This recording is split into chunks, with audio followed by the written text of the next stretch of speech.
Italy की प्रधानमंत्री Giorgia Meloni की खूबसूरती की पूरी दुनिया कायल है। वो जहां भी होती हैं महफिल लूट लेती हैं।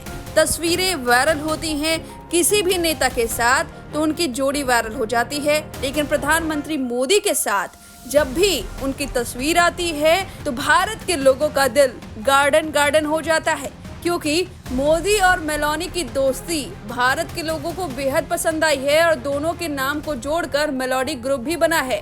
जब भी दोनों एक साथ आते हैं तो मेलोडी ग्रुप एक्टिव हो जाता है और मीम से पूरा सोशल मीडिया पट जाता है। और अब जैसी खबर आई है वो मोदी प्रशंसक और मोदी मेलोनी के प्रशंसकों को अच्छी नहीं लगेगी, क्योंकि मेलोनी की तारीफ कर दी है अमेरिका के राष्ट्रपति डोनाल्ड ट्रंप ने। जी हाँ, अमेरिका के राष्ट्रपति डोनाल्ड ट्रंप ने इटली की प्रधानमंत्री जॉर्जिया मेलोनी को खूबसूरत कहा है और माना जा रहा है कि डोनाल्ड ट्रंप मेलोनी की खूबसूरती पर फिदा हो गए हैं।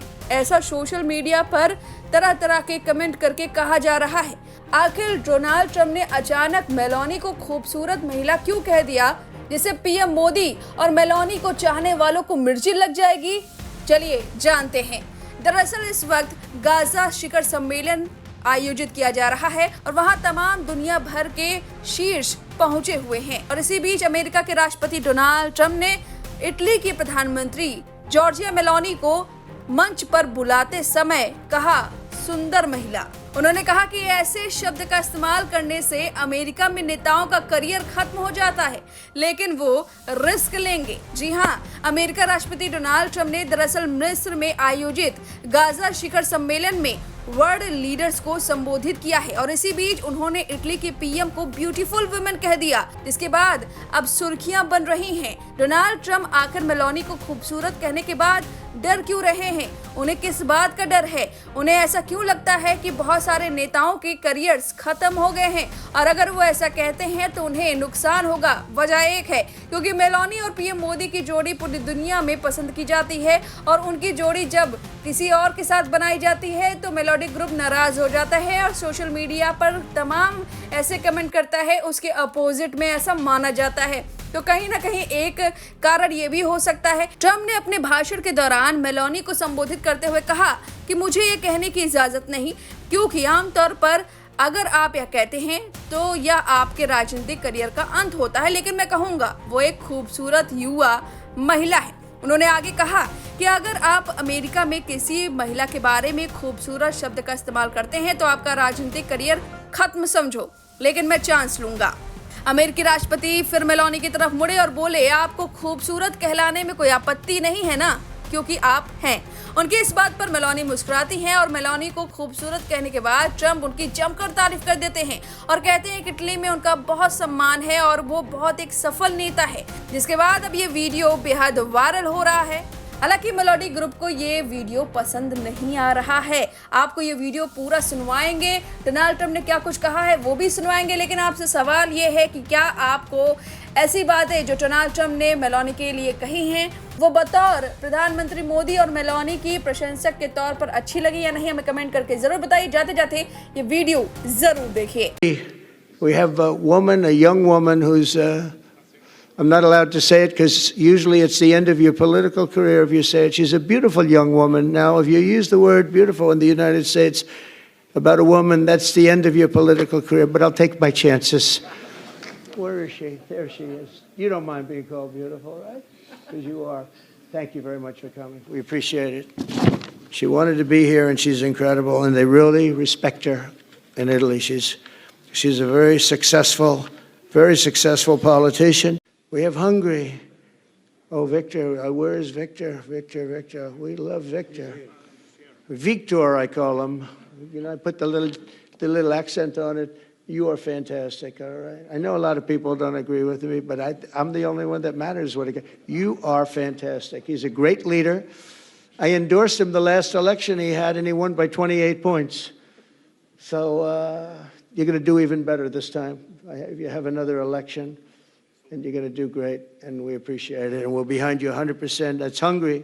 India is at risk. The only thing that you can do is to put it in the wiser hands.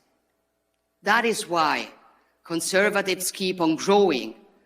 and are becoming more and more influential in European politics. And that is why the left is nervous.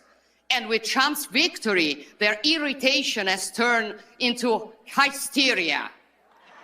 Not only because conservatives are winning, but because conservatives are now collaborating globally. When Bill Clinton and Tony Blair created the global leftist liberal network in the 90s, they were called statesmen. Today, when Trump, Meloni, Milei, or maybe Modi talk, they are called a threat to democracy. This is the left's double standard. But we're used to it. We are used to it. And the good news is people no longer believe in their lies. Despite all the mud they throw at us, citizens keep voting for us. Because simply, people are not naive as the left considers them. They vote for us because we defend freedom. We love our nations. We want secure borders. We preserve businesses and citizens from the green leftist insanity. We defend family and life. We fight against wokeism. We protect our sacred right to our faith and our free speech. And we stand for common sense. Terziari francescani sono stati Giotto, Alessandro Manzoni, Cristoforo Colombo, Alessandro Volta, tanti altri insieme a loro. San Francesco ha incarnato la summa di quel genio che rende il nostro popolo un unicum ammirato e apprezzato nel mondo. Nel cuore della roccia ha dato origine al presepe, la più dolce e profonda rappresentazione universale di un Dio che si è fatto bambino ed è venuto al mondo, nel mondo, per insegnare agli uomini ciò che gli uomini non avevano conosciuto prima di lui, il perdono, addirittura l'amore per il nemico. Tuttavia San Francesco non è stato un trovatore sognante, ma un uomo d'azione, rapido fin quasi a essere precipitoso nei compiti che assumeva o negli impegni che prendeva. Non amava i compromessi, le mezze verità, i sotterfugi, era esigente, come sono esigenti i santi, uomini e donne tanto normali quanto radicali nel coraggio delle loro scelte. San Francesco è stato un uomo estremo ma non un estremista. Ha dato l'esempio della povertà ma non quello della miseria che lui e i suoi fratelli hanno sempre combattuto. E in nome di quella povertà ha ricordato a tutti noi che nulla in fondo è veramente nostro.